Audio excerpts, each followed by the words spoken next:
this is Who is Dr. John Mcdougall, Part 2. We're continuing. This is the book, John Mcdougall, The Doctor Who Fought for You, by me, Pete Rogers. Okay, so here we are on page 24. In 1980, a citizen group in Hawaii was trying to get a law passed that women with breast cancer should be informed that mastectomy doesn't improve survival compared with lumpectomy.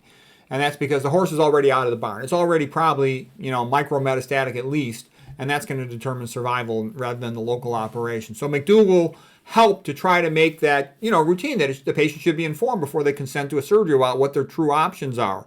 And he caught a lot of feedback for that. Oh, this is just a picture. I'm illustrating the book with these medieval chivalry type pictures. Here's Sir Galahad on his quest for the Holy Grail with the ultimate healing powers, painting by Arthur Hughes from 1870. And what I'm trying to say is, Mcdougall was looking for the Holy Grail, and he found it. It's a starch-based vegan diet. That's the most powerful thing in all of medicine by far. That, in a low-fat format with no oils. 100% vegan. Okay, and let's see. Mcdougall basically helped to get the law passed that they have to give a true informed consent. But the doctors who ran the malpractice system in California were so pissed off at him that they refused to renew his malpractice insurance. And they tried to put him out of business, basically. He had to go, I think it was for a couple of years, next 2 years, bare, meaning having no insurance. In his entire career, he was never sued, by the way.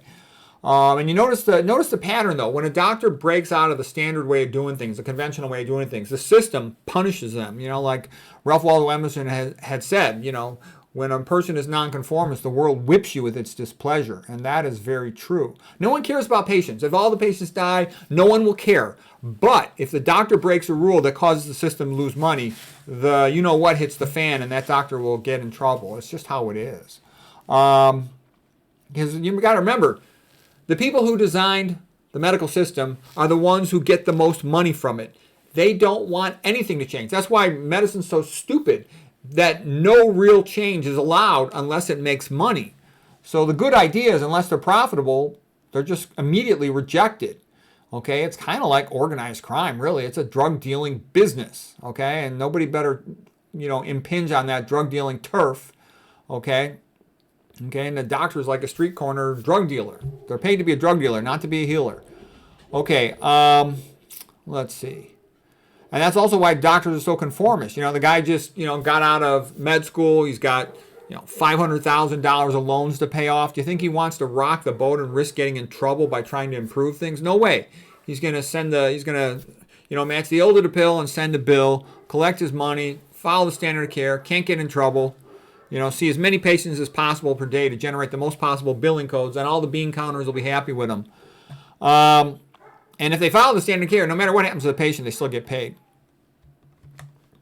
If you educate a patient, teach them and empower them, you don't get paid for that. And the bean counter at the clinic, wherever they work, is going to want them to be, generating billing codes. Okay?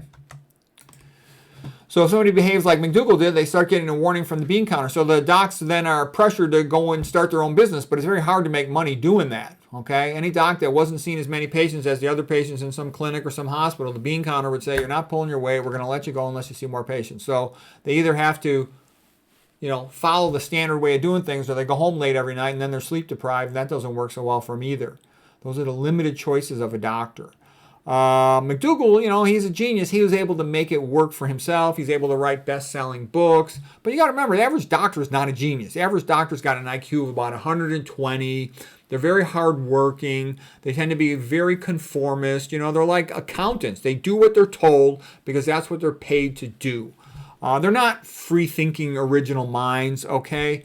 And I just tell you that. Mcdougall, he graduated first in his class. He's a really bright guy. But other doctors, they can't. They're not smart enough. They don't have the energy to write books that are going to make a profit for them, to be mavericks. They don't.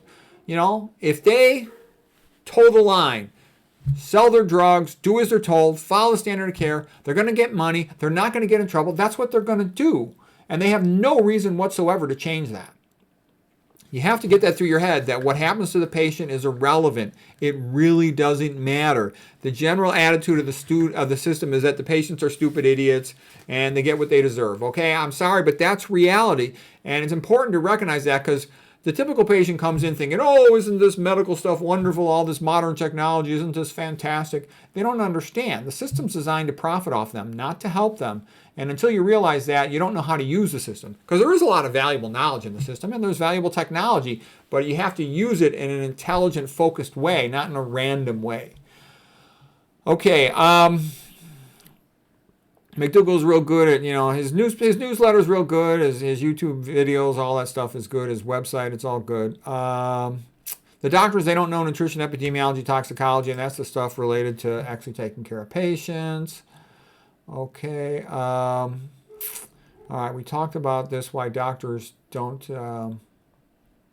we also were talking about CME. CME is kind of a joke, continuing medical education. If you go for continuing medical education, let's say to a nice warm place, like somewhere tropical, the doctor signs in on the attendance sheet and goes out to the beach for the rest of the day, gets their credits. And even if they went to the lectures, it'd be funded by a drug company and be a joke anyways. The conventional system, it reminds me of Dante with Virgil in Dante's Inferno, where they were before the gates of hell, and it says, abandon hope, all ye who enter. They admit that they never will cure diabetes, hypertension, or the chronic diseases. That's why they call them chronic. Okay, so it's kind of a joke that they consider themselves the standard, the best, when they never cure. But the low-fat vegan diet cures those diseases all the time. Obesity, diabetes, hypertension, atherosclerosis, coronary artery disease, a lot of times impotence and other diseases. Okay, here's a picture of Dante and his Divine Comedy. And basically, only a fool would choose to continue with the sad diet and drugs and pills and surgery when you could just cure yourself with a low-fat vegan diet. I mean, it's kind of obvious to anybody with, above or room temperature IQ, please. Okay. And the way hospitals tend to look at doctor quality is they measure productivity. And if you're measuring productivity, what matters is quantity, not quality. Standard of care is the level of quality that's required, and that's it. And that's a very low bar to set. So speed is what is rewarded. Speeding the patient, throughput, because that's where the money comes from. And so they'll never ever look at outcomes, because if they looked at outcomes, somebody would introduce a low-fat vegan diet and they'd have the best outcomes, and that would make the drugs look bad. So they will never do that. I've never seen a hospital that kept track of patient outcomes. Okay, there's no money in that. They might track one specific thing for a research study, but in terms of routinely tracking, what are our outcomes with hypertension, with diabetes, with coronary artery disease, et cetera, et cetera. Let's see what else. Where does the standard of care come from? Well, you need something to apply to all the, cognitively impaired, demented, old folks and stuff. And where the standard of care largely comes from is big name research university hospitals where the professors want to get grant money from, and the only person who's got the money is Big Pharma. So they have to write what Big Pharma wants. And then that becomes the standard for everyone else to go by. Okay. And if a doctor doesn't do that, like let's say, when T. Colin Campbell published papers criticizing the animal protein, when Dr. Mcdougall said, these supplements aren't helpful, they get fired. So the doctors, the scientists, they all have to play ball. And the goal of the system is to turn the patient into a chump, milked every day like a cow on chronic medications. And somebody said to Dr. Mcdougall, why can't you just talk about nutrition? Why do you criticize stuff that other doctors do, like mastectomy, stents, and cabbage? And Dr. Mcdougall said, I took an oath to protect the patients. I didn't take an oath to protect the financial interests of the medical industry. So that kind of stuff made a lot of people not like him. And you have to be kind of self-righteous and uppity, like, Don Quixote, going through his books of knight-errant and chivalry. If you're going to support the little guy. And then, Mcdougall had to basically make his big speech to the public, to his family. Look, I'm going to go this nutrition route and take my chances with it. And he was very poor for quite a while because he had done that. He just said, hey, I can't practice medicine and this, match the ill to the pill, send the bill way. Okay, and then, he ended up getting his library burned down and his old house burned down. I don't know exactly how that happened. And this is the family. They also had to flee after their house was on fire. Reminds me of this painting, In Time of Peril by Edmund Layton. The other paintings were from the book Don Quixote. And here's Don Quixote with Sancho Panza, his friend. And I said this reminds me of like McDougall with one of his friends, And now they're going to try to advise him like Doug Lyle. John, you might not want to argue with these insurance companies or these surgeons, You go charge a windmill, you get knocked over. Nothing good happens from it. Okay, just kind of going through the background on Mcdougall, and then also, like, what does he get? So Mcdougall's probably the greatest doctor who ever lived, and what is his reward in conventional world? On Wikipedia, they say he's a vegan extremist, a vegan zealot, that he's a quack, basically, that whereas doctors who create profitable procedures that are celebrated as heroes, like here's Andreas Grunzig, he invented the coronary artery balloon angioplasty, and he's celebrated as this great hero. And that doesn't increase longevity. Don't get me wrong, it was a clever scientific invention, but in terms of like the actual usefulness to patient, that compared to the starch-based vegan diet, there's no comparison. That starch-based vegan diet cures coronary artery disease. Stenting doesn't even change how long they live unless it's in an acute myocardial infarction setting. So a lot of times the glamorous thing doesn't really help the patient much, and the simple basic thing does, but there's no money in it. And again, this is what it's like to tell the truth in medicine. If you bullshit the population, you get big money. You get all these sponsors. You don't even need to work anymore. If I did that, I could retire, but I wouldn't respect myself. I wouldn't respect myself in the morning. Okay, this painting is called Faded Laurels by Edmund Leighton the Great, to Pre-Raphaelite Brotherhood of England, 1889, that one is from. Okay, Mcdougall helped found the American College of Medicine. He tried to get Senate bill passed requiring schools to teach nutrition to students, but there's always some way they could work around it. Mcdougall says the most important thing in medicine is food. That's actually very true. Not very glamorous, but it's true. There should be a field of nutrition medicine. It should be required in all med schools. But again, nobody knows how to make big money off it, so it ain't happening. Okay.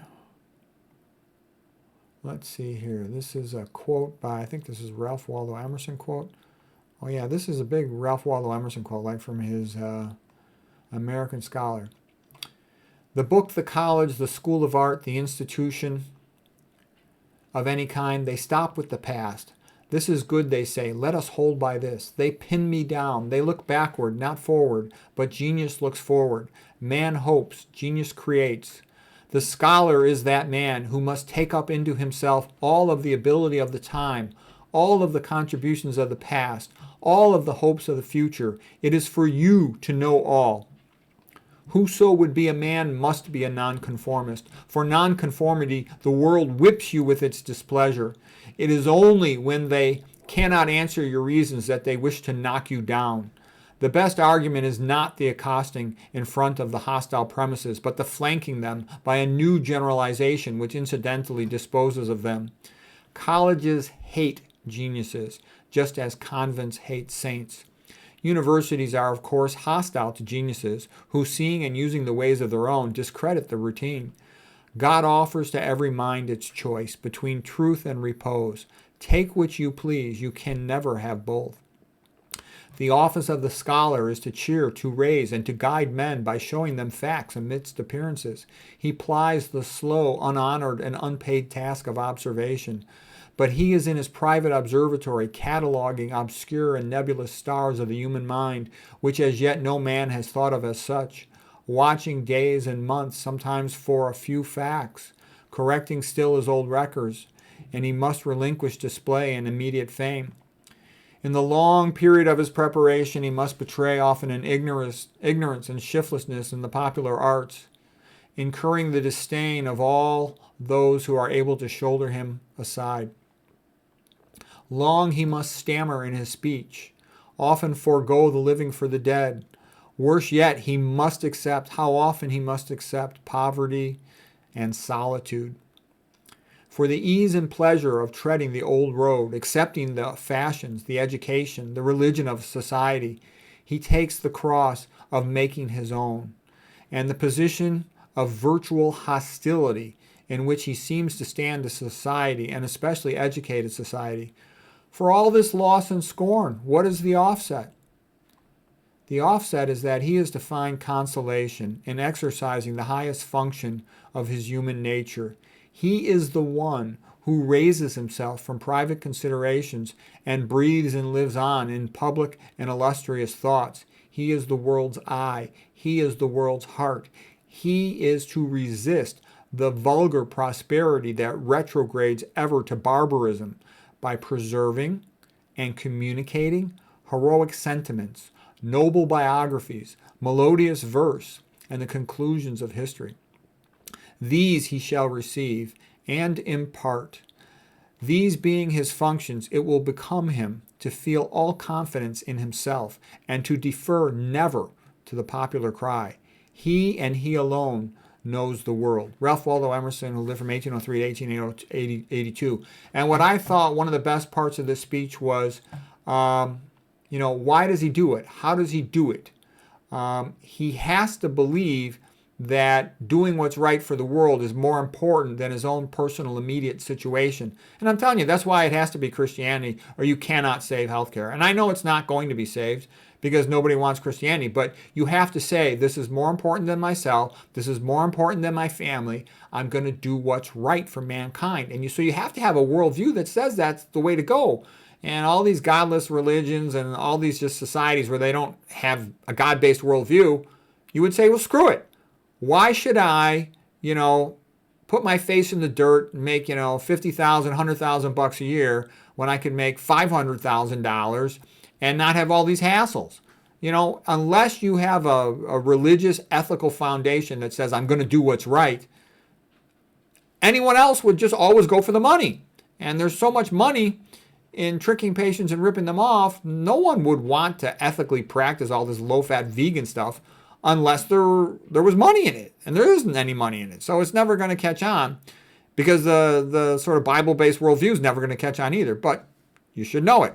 Okay, here's The Bard by John Martin, 1817. And Dr. Mcdougall kind of like out there on his own, like the Bard, like John the Baptist crying out in the wilderness. The secret of health is starch. I found the Holy Grail has starch, and everybody just ignores him. That's pretty much how it goes. Okay, so that's it for this video today, this chapter in the book.